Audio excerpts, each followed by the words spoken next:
옆 사람과 인사합시다. 하나님의 말씀은 반드시 성취됩니다. 하나님이 우리에게 책 2권을 선물하셨습니다. 큰 책은 우주와 자연 만물입니다. 그 책을 보면서 우리는 하나님의 신성도 하나님의 영광도 느끼고 볼 수가 있습니다. 작은 책은 성경입니다. 그 속에서 우리는 구원과 하나님의 은혜를 볼 수가 있습니다. 하나님의 계시는 2가지입니다. 일반 계시가 있습니다. 우주와 자연 만물을 통해서 하나님이 드러내십니다. 섭리를 보여주십니다. 그리고 특별 계시인 우리 성경이 또 하나님의 계시입니다. 그래서 기독교를 책의 종교, 계시의 종교라고 합니다. 하나님이 말씀해 주시는 것입니다. 계시해 주시는 것입니다. 그 말씀을 따라 인생을 살아가면 복된 인생이 되고 세상의 소금과 빛인 인생이 됩니다. 오늘도 그 그리스도의 능력의 말씀 깨닫고 참된 응답이 여러분 개인의 삶과 현장에 넘치시기를 주의 이름으로 축원합니다. 첫 번째, 다 이루신 예수님을 바라보시기 바랍니다. 지금까지 우리는 마태복음을 통해서 예수님의 탄생, 또 예수님의 생애 초기, 또 사역의 시작, 산상수훈을 나누었습니다. 오늘부터 시작되는 마태복음 8장, 9장은 우리에게 한 가지 질문을 던지고 있습니다. 예수님이 누구신가? 마태복음 8장과 9장은 예수님은 유대인의 왕이시면서 모든 믿는 자의 왕이시다. 우리는 그분의 통치와 다스림을 받는 백성이고 제자다. 이 메시지를 우리에게 주고 있습니다. 그 중에 8장은 예수님이 행하신 3가지 기적적인 치유를 기록하고 있습니다. 1절에서 4절은 문둥병자를 치유하는 내용이 나오고 5절에서 13절은 백부장의 종을 치유하는 내용이 나오고 14절에서 17절은 베드로 장모의 열병을 고치시는 예수님 이야기가 나옵니다.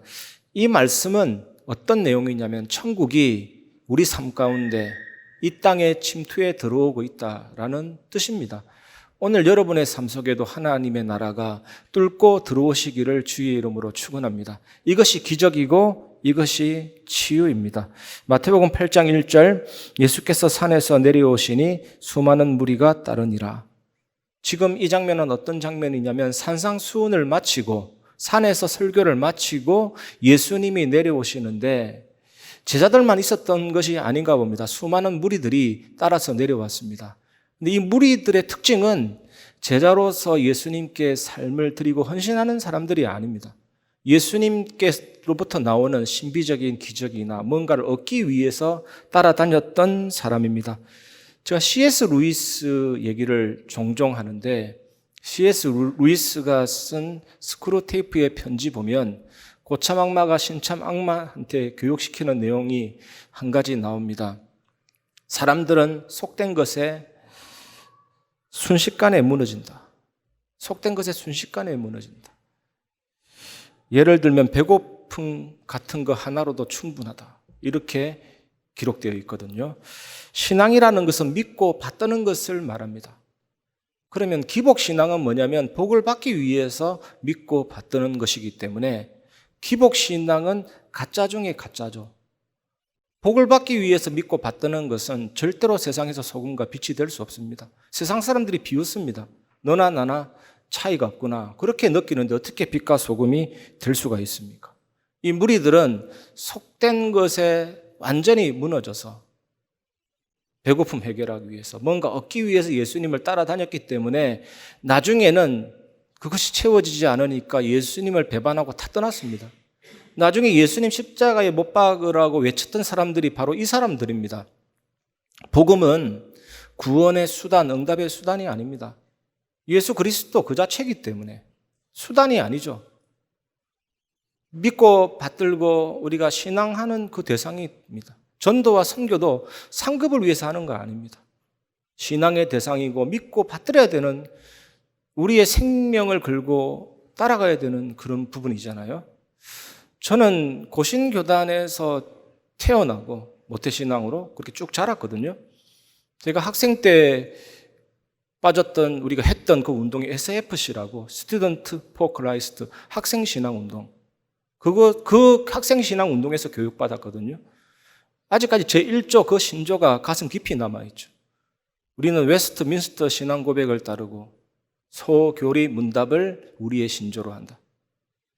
그래서 SFC의 로고가 뭐냐면 심장을 꺼내서 하나님 앞에 드리는 내용이거든요. 그게 신앙입니다. 하나님 앞에 드리는 거, 믿고 받드는 거. 우리가 예수 믿을 때 처음에는 많은 응답을 받습니다. 하나님이 응답을 주셔서 믿음을 성장시킵니다. 근데 그것이 신앙의 전부는 아닙니다. 하나님은 우리가 하나님을 바라보고 하나님을 따라가는 오직 예수 완전 복음 되게 하시는 것이 하나님의 목표이기 때문에 때로는 응답이 늦기도 하고 응답이 없기도 하면서 응답이 있거나 없거나 나의 관심이 오직 예수님 바라보게 하시는 것이 하나님이 우리를 이끄시는 방향이거든요. 여러분들에게 질문하고 싶은 게 여러분은 무리입니까? 제자입니까? 하나님은 우리를 부를 때 파트타임 제자로 부르신 것이 아닙니다. 우리의 삶을 통해서 오직 예수님 믿고 따르고 섬기는 자로 우리를 부르셨습니다. 마태복음 8장 2절 한 나병 환자가 나와 절하며 이르되 주여 원하시면 저를 깨끗하게 하실 수 있나이다 하거늘. 마태가 나병 환자 치유를 기록한 것은 의미심장한 일입니다. 왜냐하면 문둥병 환자들은 그 당시에 산송장 취급당했습니다. 문둥병 걸리면 사회로부터 완전히 단절되고 고립이 되고 상거래도 금지하고 성 밖에 나가서 움막을 짓고 평생 살아야 됩니다. 혼자 살아야 됩니다. 마태복음 8장 3절 보면 예수께서 손을 내밀어 그에게 대시며 이르시되 내가 원하노니 깨끗함을 받으라 하시니 즉시 그의 나병이 깨끗하여진지라. 나병은 점차 퍼져나가면서 고통을 느끼는 감각은 죽어버립니다. 나중에 우리 몸의 대부분이 일그러져서 떨어져 나갑니다. 코도 떨어져 나갑니다. 귀도 떨어져 나갑니다. 입술도 떨어져 나갑니다. 그렇게 고통을 느끼다가 급사하게 되는 거죠. 그런데 이 문둥병은 무엇을 설명하냐면 인간의 영적 상태, 그 죄를 설명하고 있는 단어거든요. 죄는 하나님으로부터 분리시킨다니까요. 하나님으로부터 떨어지게 한다니까요. 이 죄는 인간관계 속에도 투입이 돼서 관계를 분리시키고 관계를 파괴시킵니다. 점점점 퍼져나가서 파멸의 원인이 되고 사단은 이 죄를 이용해서 인간을 속이죠. 그래서 문둥병자들은 나는 부정하다라고 소리를 크게 외쳐서 가까이에 있는 사람들을 멀리감치 떨어져 서 있도록 경고를 해야 했습니다. 부정하기 때문에. 이 죄라는 것하고 연결되어 있는 문둥병이기 때문에 그렇습니다. 오염되지 않도록. 예전에 우리 에이즈가 처음 막 등장하고 퍼져나갈 때 우리 사람들 사이의 오해가 뭐냐면 신체 접촉을 통해서 전염되지는 않을까 그런 생각이 있었잖아요. 그래서 에이즈 환자는 아무나 손을 대거나 접촉할 수가 없는데 영국의 다이애나 비 왕세자 다이애나 비가 그 에이즈 환자를 격려하고 만지고 이럴 때 굉장히 사람들이 감동을 많이 받았거든요. 그런데 에이즈 환자 접촉과 문둥병 환자 접촉은 차원이 다릅니다. 문둥병 환자에게 접촉되면 하나님 만날 수가 없습니다. 죄 때문에. 만진 나는 부정하거든요. 7일 동안 부정해지는 거예요. 이것이 어떤 의미입니까? 예수님이 문둥병자를 만졌다. 죄인을 사랑하시는 하나님의 사랑을 말하고 있는 것입니다. 마태복음 8장 4절 예수께서 이르시되 삼가 아무에게도 이르지 말고 다만 가서 제사장에게 내 몸을 보이고 모세가 명한 예물을 드려 그들에게 입증하라 하시니라. 문둥병자 치유 이야기의 핵심은 단순한 치유가 아니고 율법의 성취를 말합니다. 제사장에게 내 몸을 보이고 치유된 문둥병자가 걸어올 때 그 얼굴을 볼 때 얼마나 사람들이 놀라워했겠습니까? 모세가 명한 예물을 드려 그들에게 입증하라. 무엇을 입증하라는 말입니까? 모세보다 위대한 분이 여기 계시다. 사두개인, 서기관, 바리새인, 유대인도 해결하지 못하는 문둥병을 깨끗게 하며 그 병이 상징하고 대표하는 죄의 병을 깨끗게 하시는 그 일을 예수님께서 계속하고 계신다. 이것을 입증하라는 거거든요. 결국에는 우리도 이 복음을 누리고 입증해야 됩니다. 하나님께서 먹지 말라고 하신 것을 먹었기 때문에 선악과 사건은 불순종입니다. 그리고 하나님처럼 되고자 했기 때문에 교만이고 거역입니다. 마귀에게 속아서 원죄를 범하게 되었습니다. 그 결과 문둥병 같은 죄에게 지배당했습니다. 하나님으로부터 떨어져 나가고 인간도 파괴되고 막 고통이 왔잖아요. 사탄에게 계속해서 속게 되고 죄로 말미암아 죽음이 들어왔습니다. 영이 죽었고 우리 모두가 천천히 죽어갑니다. 막 태어난 아이도 천천히 죽어갑니다. 결국에는 물리적인 죽음이 옵니다. 영혼과 몸이 분리되고 영원한 사망에 이르게 됩니다. 그래서 예수님께서 고난당하셨습니다. 로마 군인들은 그 만왕의 왕이신 예수님 머리 위에 금면류관을 씌워도 시원찮은데 가시면류관을 씌웠습니다. 그리고 예수님께 유대인의 왕이여 평안할지어다, 그 왕이신 하나님께 조롱했습니다. 그리고 그 얼굴에다가 침을 뱉고 갈대를 꺾어서 머리를 툭툭 치면서 최고의 모욕을 주었습니다.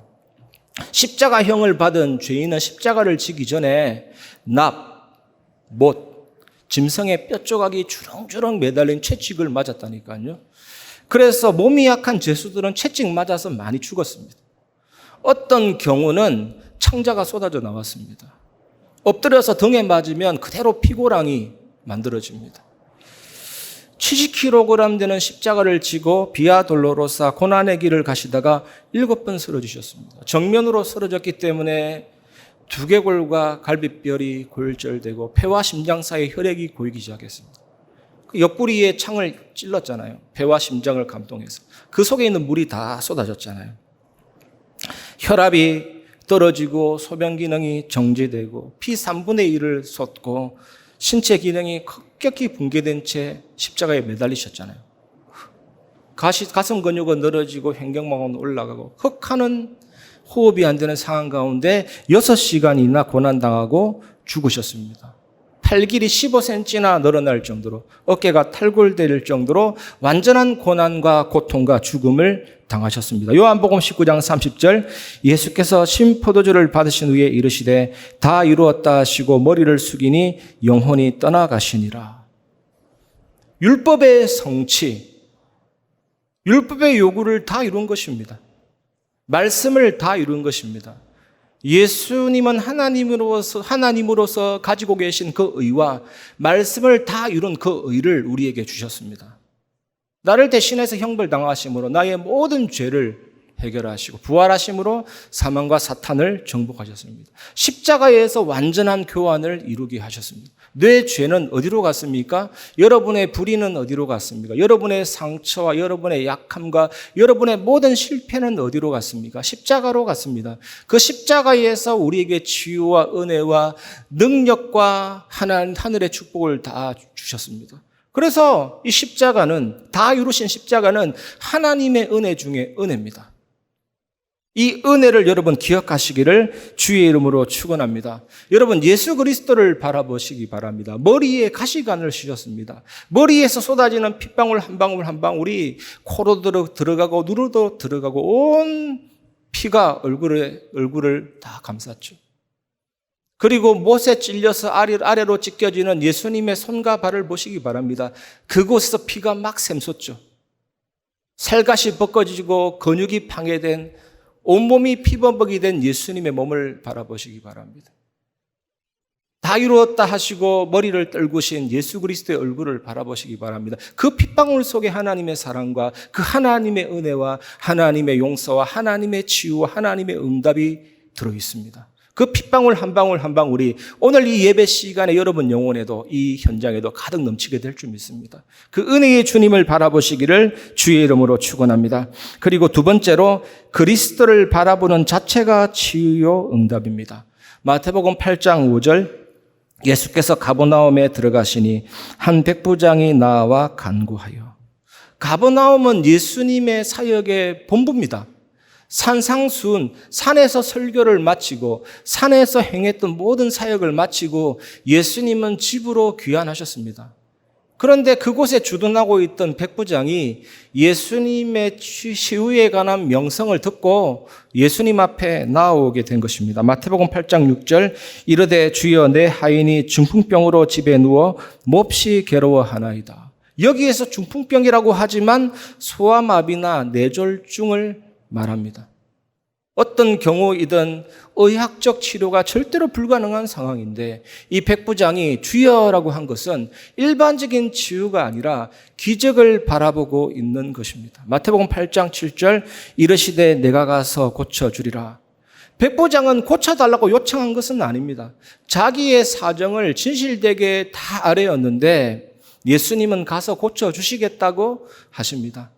유대인이 이방인과 접촉하는 것은 심각한 오염이라고 생각했는데 이 예수님이 가서 고쳐주겠다는 이 음성은 의인이 아니라 죄인을 불러서 구원하시는 하나님의 사랑의 음성이었습니다. 마태복음 8장 8절 백부장이 대답하여 이르되 주여 내 집에 들어오심을 나는 감당하지 못하겠사오니 다만 말씀으로만 하옵소서. 그러면 내 하인이 낫겠사옵나이다.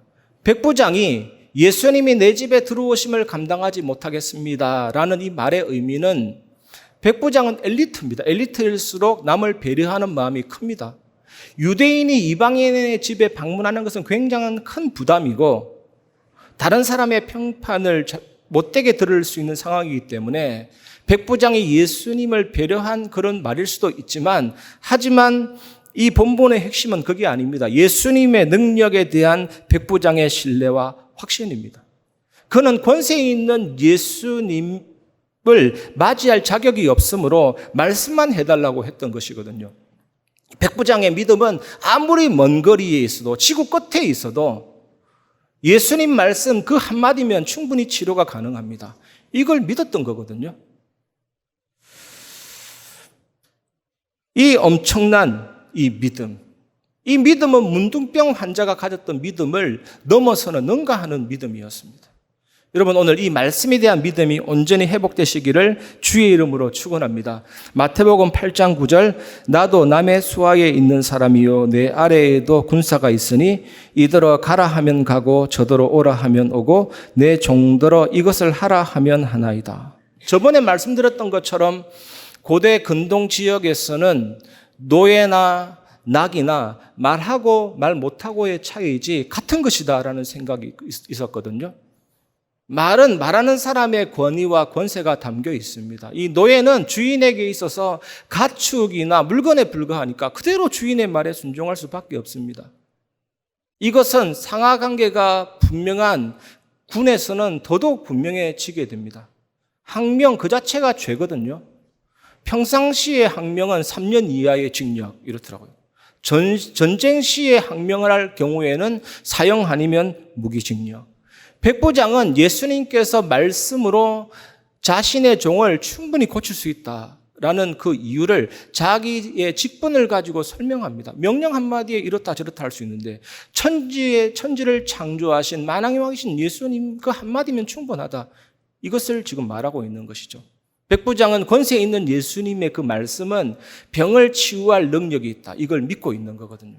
여러분에게도 이 믿음이 회복되시기를 바랍니다. 마태복음 8장 10절 예수께서 들으시고 놀랍게 여겨 따르는 자들에게 이르시되 내가 진실로 너희에게 이르노니 이스라엘 중 아무에게서도 이만한 믿음을 보지 못하였노라.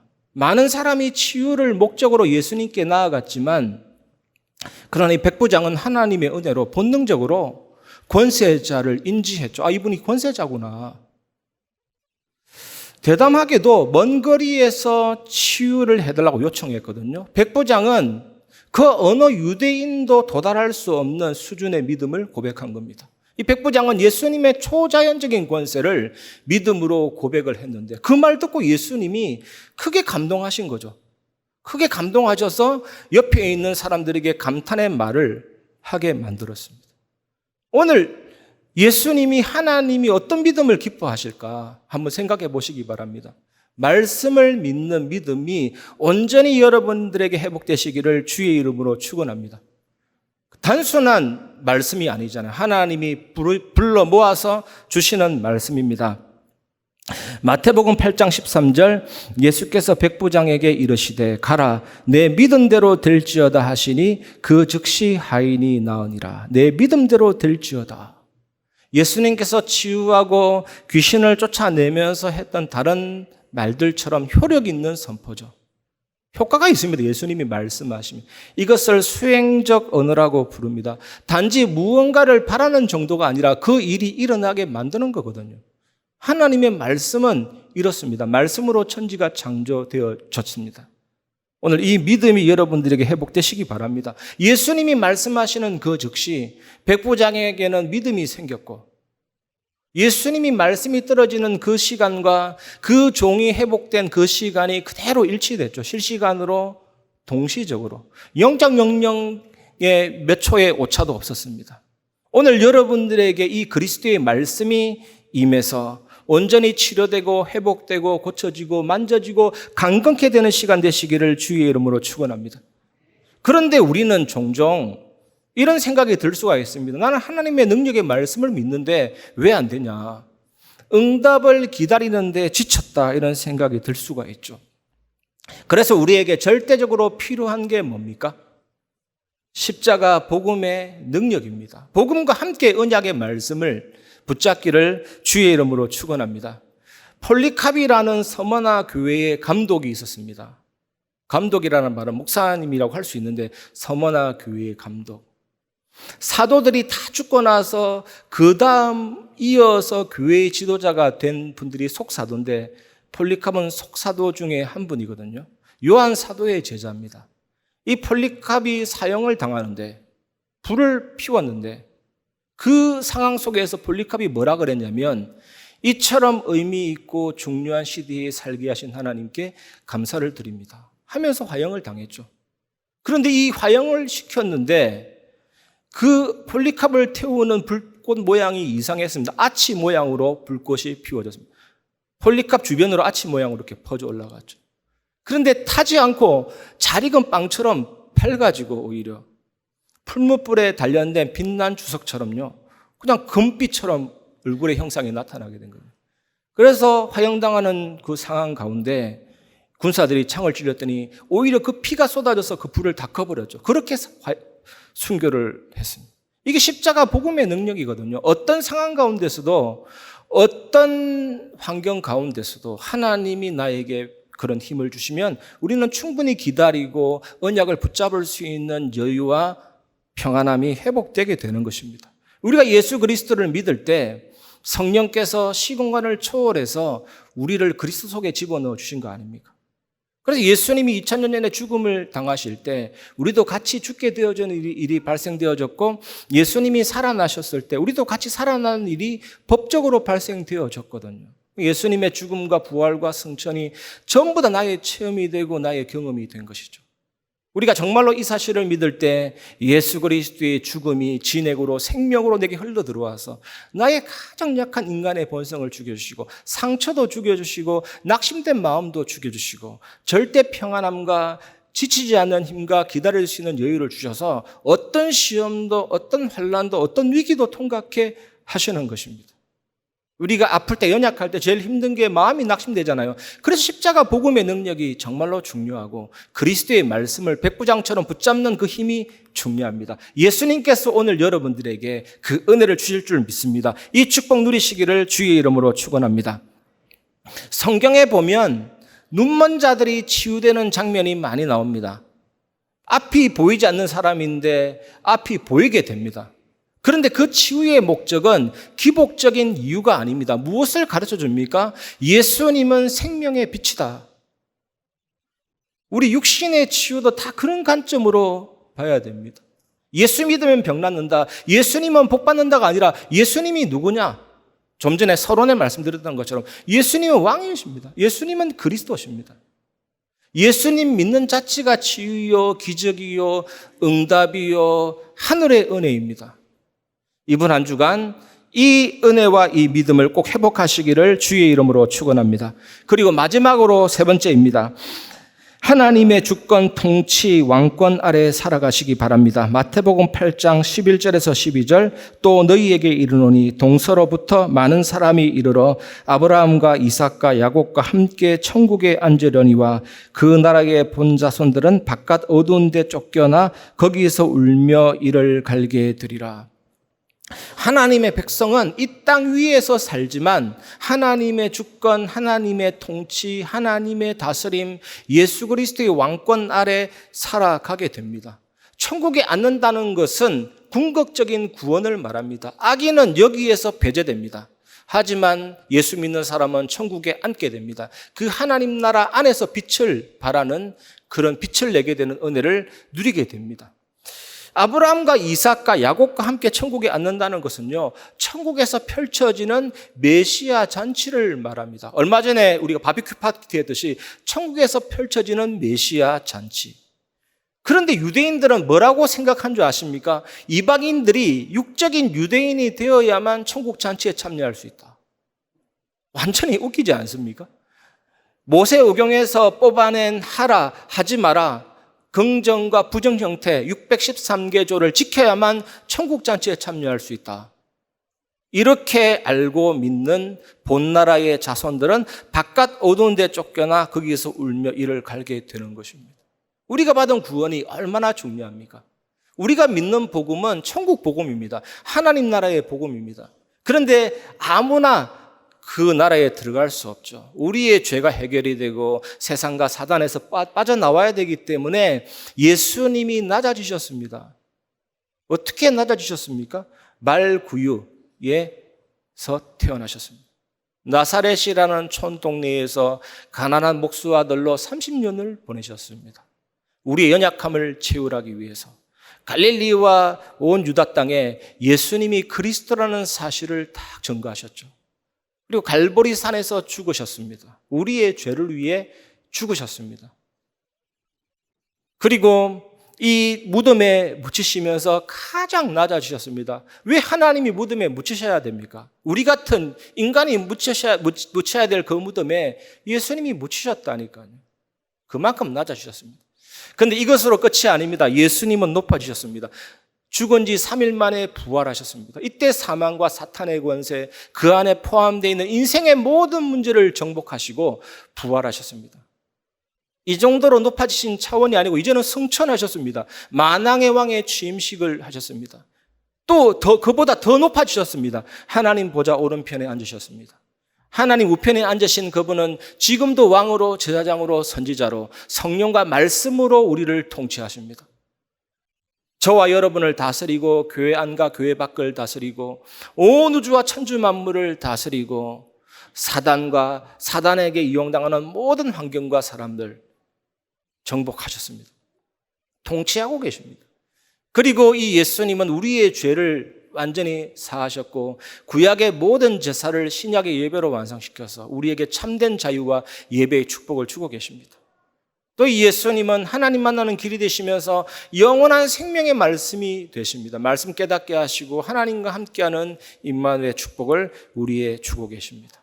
여러분 한 주간 이 복음 안에서 말씀의 능력을 믿는 믿음을 회복하시면서 참된 응답 받기를 주의 이름으로 축원합니다. 말씀을 마무리하겠습니다. 첫 번째, 말씀 충만입니다.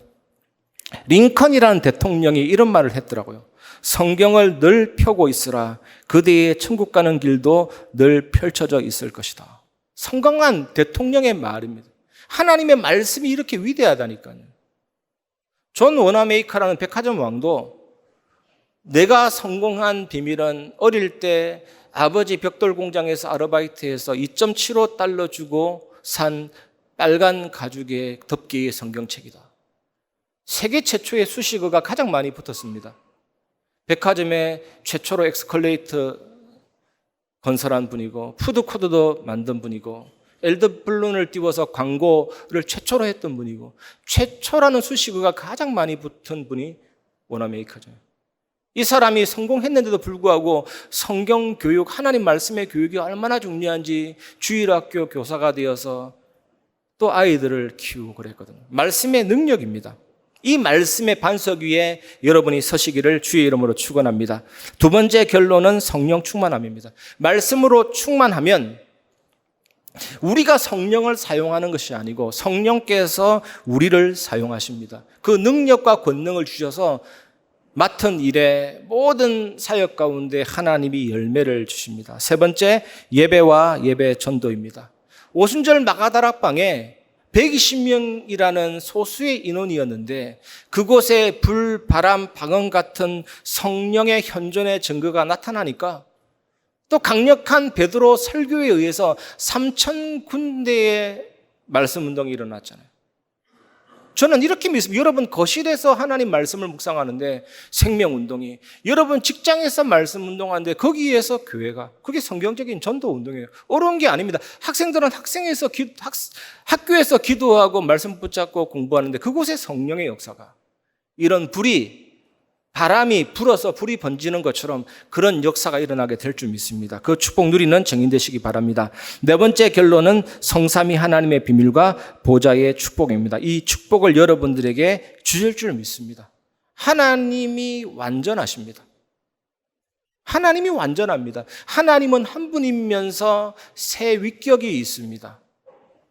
한 분이면서 세 위격이 있습니다. 성부 하나님은 말씀을 성취하시고 천지를 창조하시고 섭리하시고, 똑같은 하나님인데 세 위격이 있는 겁니다. 성자 예수님은 구원을 완성하시고, 성령 하나님은 구원을 적용하시고 우리에게 영력, 지력, 체력, 경제력, 인력을 주시죠. 이 하나님은 시간과 공간을 창조하시고 무한하시고 완전한 분이기 때문에, 그 보좌가 내게 있기 때문에 하나님이 내게 주신 그 영혼과 하나님의 형상과 삶이 살아나게 됩니다. 무한한 감격으로 나의 삶도 과거, 현재, 미래가 막 살아나고 전무후무한 축복과 함께 목회자와 중직자와 후대 살리는 증인으로 이 생명의 빛, 세계 살리는 빛이 나가게 하십니다. 완전한 축복 아닙니까?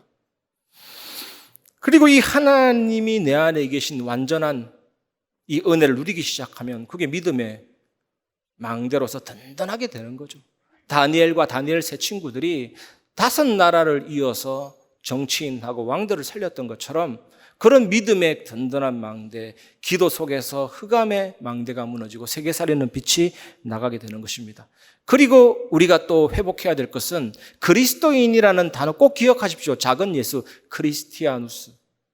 모든 사역은 정체성에서부터 시작이 됩니다. 여러분이 교회입니다. 여러분이 성전입니다. 여러분이 세계 살릴 증인인 것입니다. 정말 우리가 이 교회된 하나님이 나를 부르신 은혜를 생각하면서 이제는 기도하기 시작하면 이제는 교회의 정체성을 하나님이 회복시켜 주실 것입니다. 교회의 정체성은 다른 거 아닙니다. 예배입니다. 하나님 모르는 저 다민족을 살려서 하나님께 예배하도록, 저 방황하는 청소년을 살려서 치유해서 하나님께 예배하도록, 죽어가는 병든 자를 살려서 하나님께 예배하도록, 이 백성은 나를 위하여 지었나니 나의 찬송을 부르게 하려 함이라. 하나님의 뜻을 이룰 수 있도록. 그래서 우리가 정말 우리 개개인이 이 교회된 정체성을 누리고 현장을 향해서 기도할 때 하나님은 곳곳마다 이런 다민족과 청소년과 병든 자 살리는 그런 3가지 뜰을 회복시켜서 세계 살리는 교회로 세워주게 될 줄 믿습니다. 이번 한 주간 이 은혜 누리는 증인 되시기를 주의 이름으로 축원합니다. 완전한 축복입니다. 이 은혜 누리시기를 바랍니다. 이 시간 하늘에 나는 새도 주 말씀 향하여 우리 찬양 부르고 말씀을 마무리하겠습니다.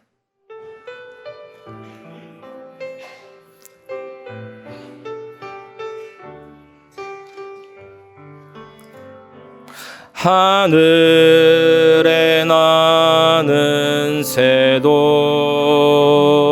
주 손길 돌보시네.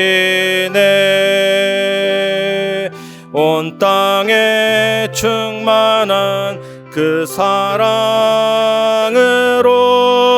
내 마음을 덮으소서. 주 나를 부르셨네. 주의 영광 위해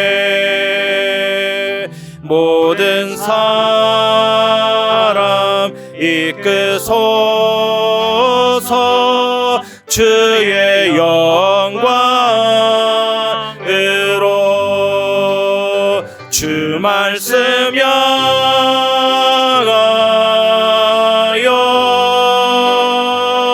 달려가리라.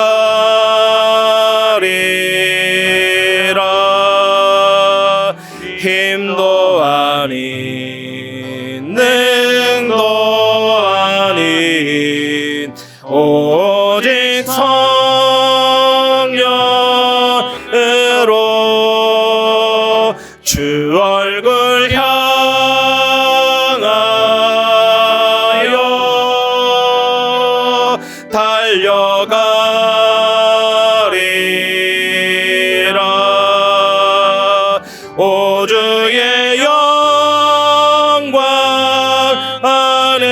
마음을 향하여, 마음을 열고 주 말씀 향하여 달려가게 하옵소서. 말씀 주만, 주 말씀 향하여 달려가리라. 달려가리라. 힘도 아닌, 힘도 아닌, 능도 아닌, 오직 성령으로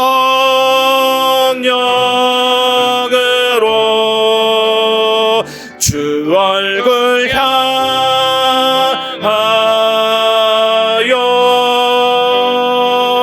달려가리라.